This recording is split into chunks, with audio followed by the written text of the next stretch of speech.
Hello friends, आज आपण बनवणार आहोत डिंकाचे लाडू. आणि त्यासाठी आपण काय काय साहित्य घेतलं आहे ते बघून घ्या. काजू आहेत, बदाम, किसमिस, खसखस आहे, खारीक पावडर आहे, डिंक आहे, गूळ, सुकं खोबरं किसलेलं आहे आणि साजूक तूप. या सर्व गोष्टी आपल्याला लागणार आहेत. आपण डिंकाचे लाडू बनवत आहोत. भाजून घेतलं खोबरं ना की मग त्यातला ओलसरपणा निघून गेला की त्याला वास पण येत नाही आणि जास्त दिवस आपला लाडू टिकतो. आता ते आपण एका ताटात काढून घेऊया आणि मग 1 चमचा साजूक तूप घातलं आहे मी. आता आपल्याला त्यात ड्रायफ्रूट्स जरा तळून घ्यायचे.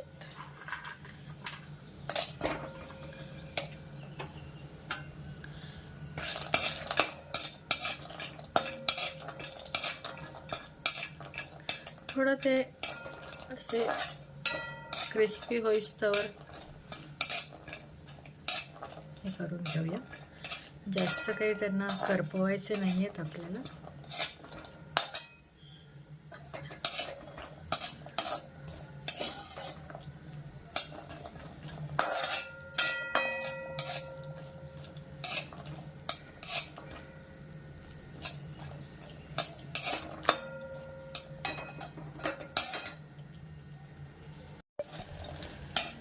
हे बघा, साधारण आता हे इतपत त्याचा रंग बदलला आहे. आता ते आपण काढून घेऊया एका ताटात.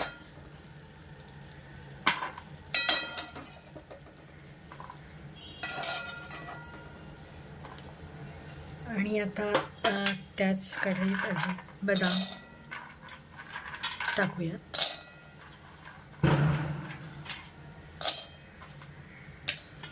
त्यांना पण थोडंसं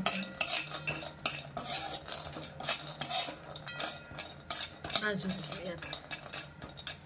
अगदी त्याच तुपात ते भाजले जातील, त्यासाठी काही अजून थोडं तूप घालण्याची गरज नाही.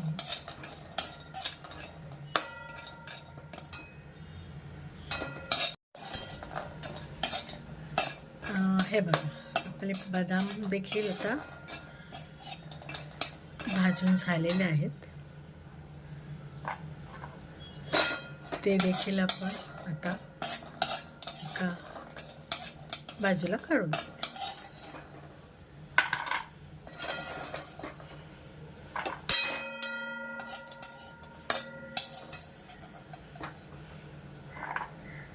आता ह्याच कढईत आपल्याला थोडेसे किसमिस टाकून घेऊया आणि अगदी थोडं तूप घालून तेही आपण फुलेस्तवर परतून घेऊया.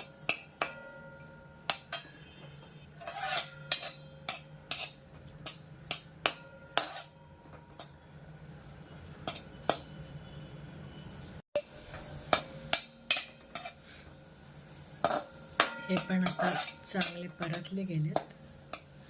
यांनाही आपण काढून घेऊया.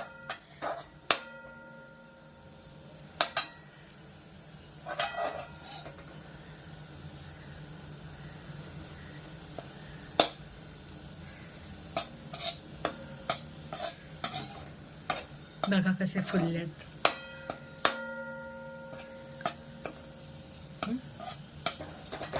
हे देखील आपण आता काढून घेऊया.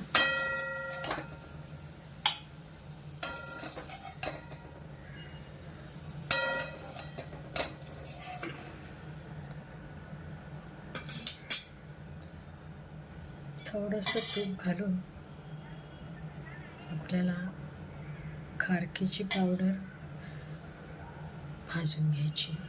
आता खारीक पावडर टाकते आहे.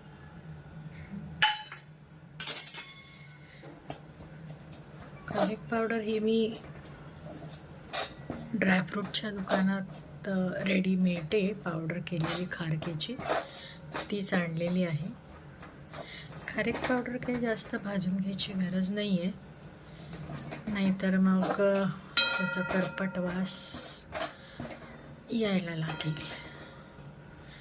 म्हणून ती अगदी मंद आचेवर थोडीशी आपण परतून घेत आहोत.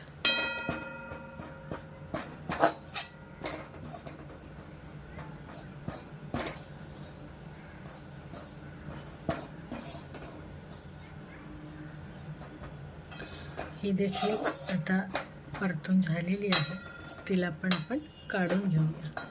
खसखस भाजायला घेतली आहे आपण, ती थोडी भाजून घेऊया.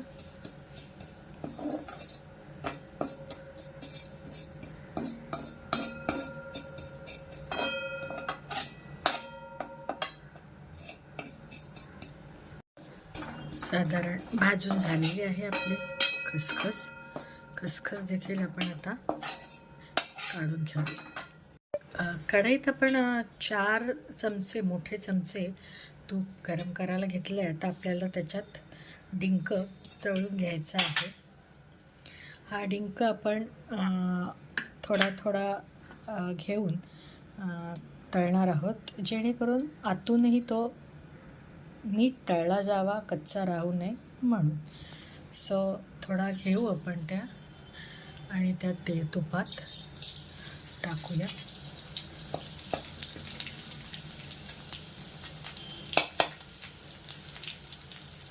बघा कसा फुलून येतोय.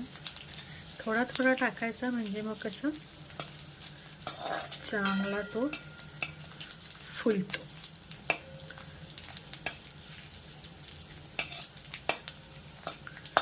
चांगला फुललेला आहे. डिंक पण आपण आता काढून घेऊयात. हे बघा, आपले सगळे जिन्नस भाजून झालेले आहेत. आता आपण हे जे बदाम आणि काजू आहेत हे आणि आपलं डिंक हे सर्व मिक्सरला थोडंसं भरड दळून घेऊया. हे बघा, आपण दळून घेतलेत काजू बदाम आणि हे जे डिंक आहे त्याला थोडा आपण मिक्सरमध्ये न घालता हातानेच कुस्करून घेतलेलं आहे. आता आपल्याला ते जे तूप होतं त्या तुपातच थोडंसं अर्धा वाटी गूळ घालायचं आहे आणि आपल्याला त्याचा पाक नाही करायचा आहे, फक्त तो गूळ आता वितळून घ्यायचा आहे. आणि त्यात आपण साधारण 2 चमचे पाणी घालू.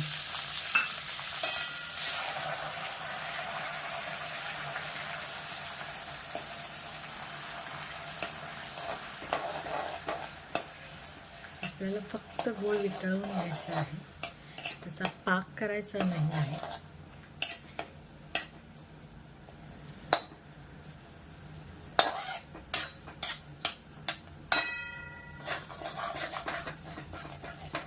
हे बघा, पूर्ण गूळ वितळला आहे. आता आपण गॅस बंद करूया आणि एक एक ह्या आपल्या जिन्नसांवरती हे सर्व पाक ओतून घेऊया. आपण हे सर्व जिन्नस एकत्र करून घेतले आहेत आणि त्यात जायफळ आणि थोडी वेलची पूड घालत आहोत आणि ती देखील सर्व मिश्रणाला छान लावून घेतोय. आणि आता आपण जो काही पाक केला होता तो ह्या मिश्रणामध्ये ओतत आहोत.